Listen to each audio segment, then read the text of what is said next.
Sanibonani babukeli, nginguDuth Revathi Ramaswamy ngise-Apollo Secunderabad. Ngingathanda ukwabelana nawe ngolwazi oluwusizo kakhulu nolubalulekile esikhathini sanamuhla, futhi lokho ukuvimbela inzalo.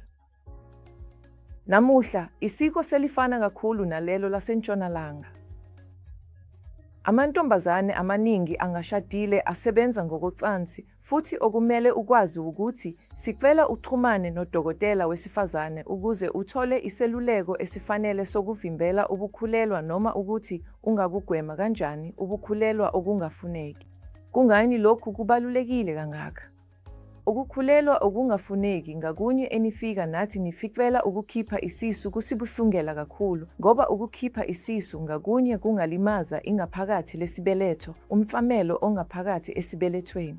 Kukhona amathuba amancane ukuthi ungase ungakwazi ukukhulelwa futhi okusho ukungabi nenzalo esikhathini esizayo.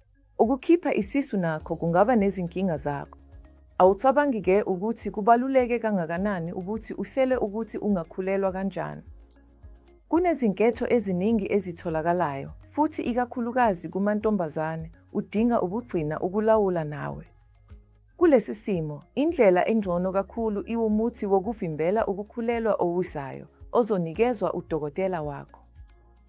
Kunento ebizwa ngokuthi i-emergency contractive oyithatha ngokushesha emva kokuya ocansini, kodwa ngeke ngikweluleke ukuthi ukwenze lokho ngoba ifika nezinga lokungaphumeleli, ifika nezindlela zokopha okungajwayelekile. Uma konke sekuphelile, usala udidekile ungazi ukuthi ukhulelwe noma awukhulelwe. Ngakho ngiyakweluleka, xhumana nodokotela wakho wezifo zabesifazane ukuze uthole iseluleko esifanele sokuvimbela ukukhulelwa. Hlalani niphephile, mantombazane asemancane laphaya ngaphandle.